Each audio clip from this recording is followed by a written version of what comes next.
You're listening to Seasons of Bling.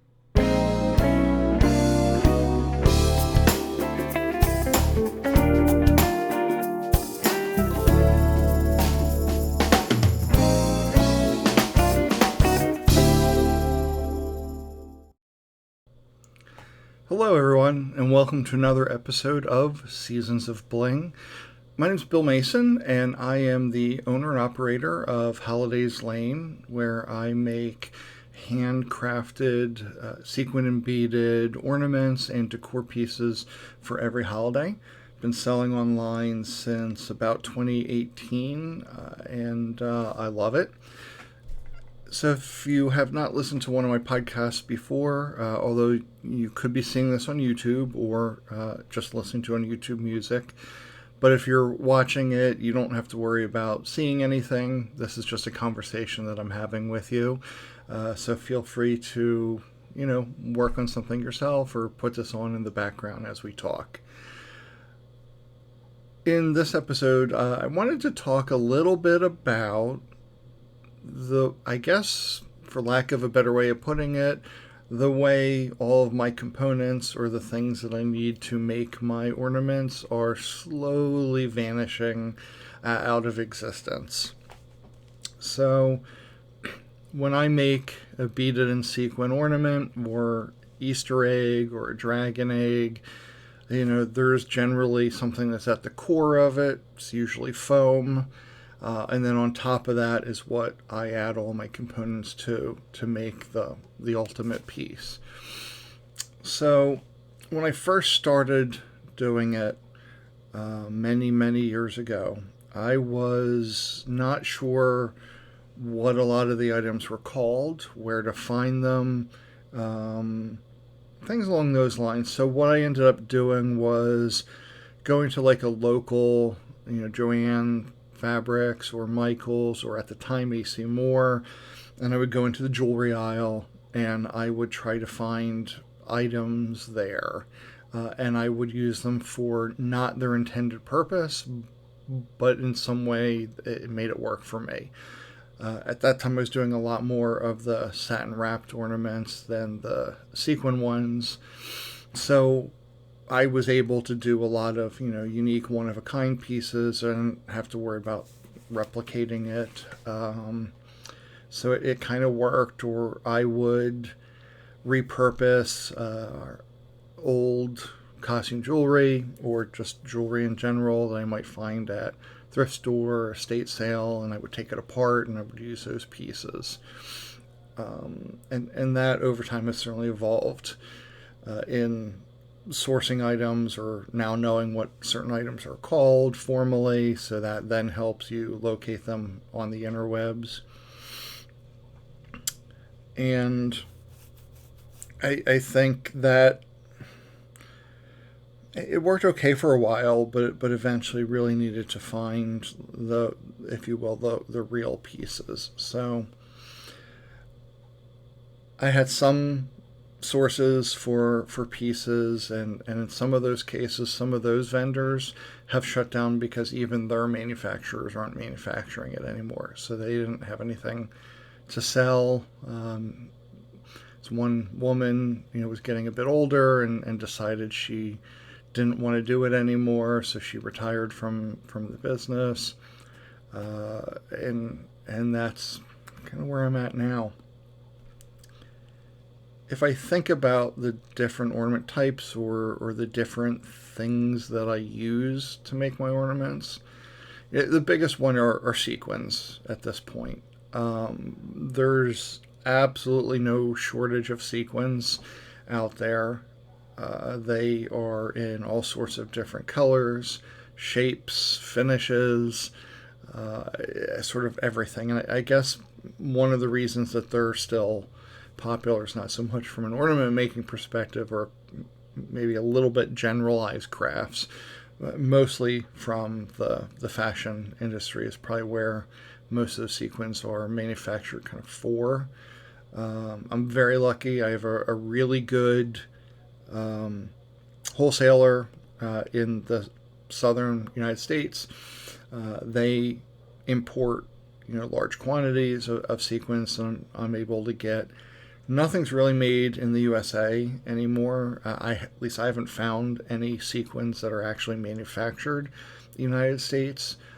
Where they're coming from predominantly now is either from India or China. And there's a little bit of a quality difference between the two, actually, interestingly enough. The ones from China are generally a little bit better than the ones from India. But wide selection of them, so I'm not too worried about sequins going away anytime soon. I think I'll be fine there. The next big piece that I use are beads. And for me, I'm certainly not using them how they're, I'm going to do air quotes, intended. I use beads that are predominantly meant really in jewelry making. They are check glass beads, huge, wide range of colors and finishes. There's so much that goes into the appearance of beads, whether there's like a silver or a copper liner in the inside, whether the bead itself is translucent or opaque or frosted. There's just an endless variety of beads that I'm using for my jewelry. And I have a really, really good wholesaler that is in Canada, and they recently opened a wholesale store in Buffalo, New York area. So I'm pretty confident that as long as I want to do those beads, I'll be able to do them, and we'll have access, because jewelry makers are buying them left, right, and center. Czech Republic is definitely known for their glass making, so we're good on beads and sequins. Some of the other bigger shapes, for me, I don't use quite as much, just because they really are more difficult to put on an ornament and have it look right. I do have some beads I use as my toppers, and those I source usually locally, but it is really the one or two sizes that I use for the beads. What is really unfortunate for me, I have I'm going to call it proprietary, a super secret thing that I use to add the toppers to my ornaments. So I have a round, call it, I guess, eye hook, really, that then you put your ornament hanger through to hang on the tree. And there was one store that I got those items from. Anytime that there was any kind of super big sale, I would quite literally drive to 5 or 6 of the stores, and I would just head over to the shelf and pull all of them off the shelf and get every single one of them, to get it for as low as a price as I can, because then obviously that I don't have to raise prices for the ornament. I still have a good profit margin. But just a couple months ago, they decided to discontinue selling those items. And I believe they were the only place that carried them. So I'm going to have to try and reach out to the manufacturer directly and say, hey, did you guys stop making them, or did this company just stop buying them from you? And is there a way I can buy them from you? I don't know what I'm going to do when my stash goes away. I know some ornament makers use ribbon to make like a hoop around it. It's just not what I like and the way that I make them. I really like my little, circle. So I'm going to have to figure that part out. But it's, again, there's one company that just is like, there's not enough of a demand for this, so we're done. Now, where we really get into losing manufacturers are two other places. One of them are my foam shapes. So when I, make an ornament, round ornament, I start with just a foam ball. And there's a couple manufacturers out there. I have two different kinds that I order. One, I order a softer foam for my DIY kits. I just find that the average person who is doing it, it's easier for them to get the pins into it. It's just easier to work with on a entry level perspective. So I get a set of those softer foams, and then for my ornaments, because I have some processes in place to make it easy to jab in those sequin pins. I have a harder foam ball that I use. Now, they're in primarily, I have 2-inch rounds. I'm starting to make some more 3-inch.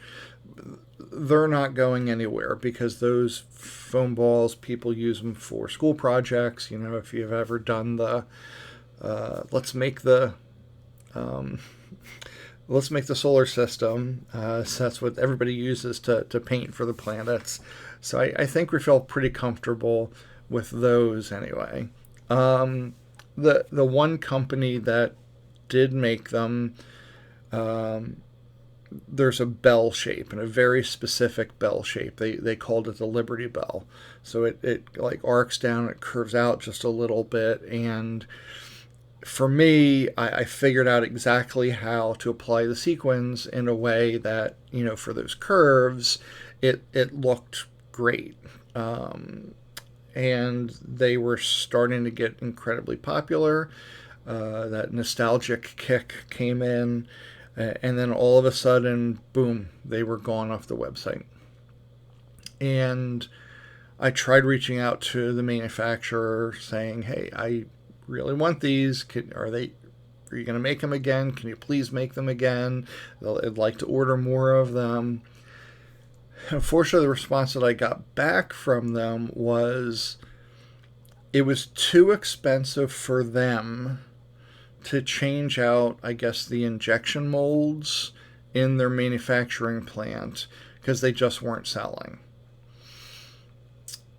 So they were not interested in replacing their equipment, switching it out to do a run of these bell shapes, and then changing everything back in. Unfortunately, which is a real shame because I really really loved doing the sequin bells, but they're just done. I guess I don't know. Maybe at some point they will decide to reissue them. I don't know. They did ask, well, how many would I be interested in purchasing? And I gave them a number, and I guess it was way too low for them. So I don't know. I'll just keep hoping. But those are the kind of things. I mean, these types of ornaments really were strong in the 70s, in the 80s. I think I've talked on other podcasts where if I'm at a craft fair locally, every single time, multiple times a show, I have people that come up and say, oh, I remember making that with my mom or my grandmom or my aunt, or we did it as kids, that kind of thing. You don't really get too many people coming up and saying, oh, I made them yesterday. Unfortunately. So I guess, one guy making them is not enough to keep the company going on that shape. The other shape that I can't seem to find anymore is what's known as a drum shape. And it kind of looks like a drum, like a little mini cake. Now, I've never used them directly to apply sequins to the drum shape. Other people use it for a different kind of ornament. So that's going to take us into what's called the satin wrapped ornaments. And these are really the ones that people think about when you think of 70s ornaments. So just like me, they start with the foam shape underneath. And what they do is if you think about thread, if you're threading a needle or sewing that kind of thread, so companies will wrap around the ball or the egg shape, usually 2 layers over it, so that the entire foam is covered by the threads of satin. Those were the hugely popular ones. There were major manufacturers in the 70s, Cracker Box, Glimmer Tree, I think, are some of the big ones. You can still find those old kits sometimes on eBay, but that was the underlying main starting point for those ornaments. And I've made ones like that as well, usually round. I've done some egg shapes, but the most popular one for me were those drum shapes. So, unfortunately, because the manufacturer no longer makes the foam core, the company that I have that is in Michigan is not able to make any new satin wrapped ornaments in the drum shape. So I have a supply of them that is slowly dwindling. I have a feeling this year is probably going to be the last year I'm going to have any of those ornaments available, just based on how many of them sell and how quickly they sell. So I have a bunch more to make that I'm going to, and once those are gone, I have a feeling that just like the sequin bells have gone into discontinued land, the satin drum shapes are going to go into discontinued land. I don't see it coming back anytime soon, but you never know what will happen. There could be a massive resurgence again of 70s stuff, but by the time the manufacturers make those items and then get them out to people that are wanting to make it, who knows if all that timing is going to align and they're going to be able to do well. But if Smooth Foam Company is listening, Plasteel Company, Smooth Foam, make your 2-inch, the small Liberty Bell foam again, and you will have at least one buyer who's ready to grab them.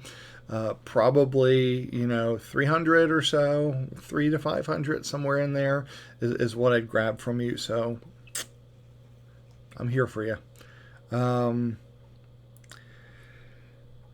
Yeah. And then the egg shapes are also something that is also going away. I don't know if that's because the company that I get the satin wrapped ornament shapes from in Michigan has never really offered egg shapes. They said that they were going to, but they still haven't. I got all of my egg shapes from a woman in where was she? I'm going to say Kentucky. It might be Kentucky. She never said where she got them from when she was closing. And part of the reason, too, was that she said they weren't making them anymore. So that, even if I know who the manufacturer was, it doesn't mean I could get them. So they went out of business. This other company never picked it up. So I do have a selection of satin wrapped egg shapes as well. They're not as popular, so I don't generally make those first. But at some point, I'll probably cycle through some of those. Those, for me, are a lot harder to do. I am a little bit anal retentive in my spacing. And to get the pins at the right angles, it takes a lot more to get it to look right than I guess, the skill that I've developed in the sequin ornaments. I know some people have said, "Oh, I can do the sequin ornaments, but I can't look as good as ones you do." And there's certainly other people out there who can do the satin wrapped ornaments better than I can. Maybe with enough time and practice, it wouldn't be that big of a deal. But yeah, so that's unfortunately where we are with those kinds of ornaments. But the round ones, I have a ton of those. They're not going anywhere, and hopefully I can get some more of them up in the shop online. And I guess the last bit that I have is, so the common thread through all of these kinds of ornaments are the sequin pins. So there's two colors of sequin pins, silver and gold. Silver, there's no problem getting them. I guess the difference with the sequin pin is, they're a very thin pin, and it's a hard pin because you have to be able to get it into the foam shapes. So they're not meant to, be bendy like if you're threading some beads together with wire for jewelry. You kind of want that flexibility. You don't want that flexibility with the ornaments. So there's 1/2 inch silver, there's 3/4 inch silver, there's 1 inch, there's 1 1/4, 1 1/2. You pick a size, silver you're good with. And they're usually like a nickel plated steel. So even if the nickel goes away, it's still going to be that silver color. On the other hand, you have gold. I call them gold, other people call them gold. They're brass plated steel. So it's not going to stay super shiny for all time, as with all brass eventually. It's going to be a nice patina on it. It's going to get a little bit darker. It's not going to be as shiny. I like the way a lot of them look, after time. It just gives it a nice aged look to it. But you can fairly widely get them in 1/2 inch. 3/4 inch, that I know of, and I have a lot of people that reach out to me. I sell supplies in my shop as well, and I order wholesale from somebody who has the 3/4 inch gold pins. That's primarily what I use. There used to be a manufacturer called Darice, Darice, I think. They were an independent branch that was owned by AC Moore. I think I have my order right. So when AC Moore was closing, Michaels bought Darice. And Darice would manufacture a bunch of different kinds of craft supplies. Pins were just one of them, but there were a lot of things that Darice did. And then at some point, our lovely friends at Michaels decided that they are closing Darice down. Didn't sell it to anybody else. They just stopped making the items. And so the 3/4 inch pins, which is where I was getting them at one point, went away. Couldn't get them. And the 1/2 inch just wasn't long enough for the beadwork where I was comfortable that they were going to stay on, or to be able to stack a couple beads on top of each other. So thank goodness I have found a manufacturer or a wholesaler that's able to get these 3/4 inch gold made.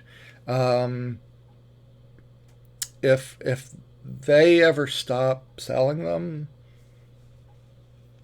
I don't know. I really don't know. Might have to stop completely. So because I don't order enough at a time yet to go directly wholesale to the company. It would need to be like thousands of boxes, and I don't either use myself or sell through enough of them in my shop in order to order quite that many. So thankfully I have the wholesaler, so I get them from the wholesaler, and then I'll order a big chunk and kind of split it down the middle. So these are for me. I'm going to use them. These here I'm going to set aside and I'm going to sell to other people, to other crafters, who might not want to get the hundreds that I get. So it's sort of, you have the manufacturer who's doing the thousands, and then I get it in hundreds, and then somebody generally, will buy 1 to 10 boxes at a time. I very recently found one person. It's a lot more expensive because I'm basically buying them retail.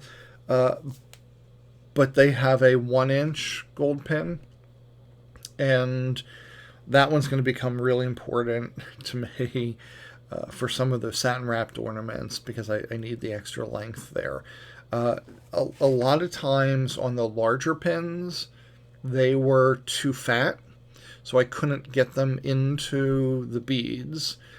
These are perfect. They're the same width as my 3/4 inch gold that I get directly from the wholesaler. A little bit darker, not as shiny, but that's fine. Again, they're all brass plated. Eventually, they're all going to go a bit darker. So I have those 2 routes, and hopefully those people keep selling them. I'll keep buying them if you keep selling them. But the fact that we're down to essentially one source, you can't get them anywhere else, is just disappointing. But that's, you don't see a ton of beaded and sequin ornaments anymore. You don't see a ton of handmade things. I mean, there's so much garbage from China that's mass-produced, that's plasticky. Could be similar to what I do, but not really. So it is what it is. It's a dying art, a lost art, something that I still enjoy. So as long as you all keep making the parts, I will keep making the ornaments, and as long as I keep making the ornaments and you guys keep buying them, I will keep making them. That's the cycle we have. So anyway, if you want to see what any of my ornaments look like, you could head on over to holidayslane.com. That's holidays with an S, and see what is available. I have all my holidays available all year round. So if you want Christmas in July, if you want Halloween in February, if you want Valentine's Day in September, there's may not be the huge selection that's generally available closer to that holiday, but there's still a good selection of all those out there. So thank you for listening, and I will see you all next time. Have a good one. Head on over to holidayslane.com. That's holidays with an S, where every day is a holiday.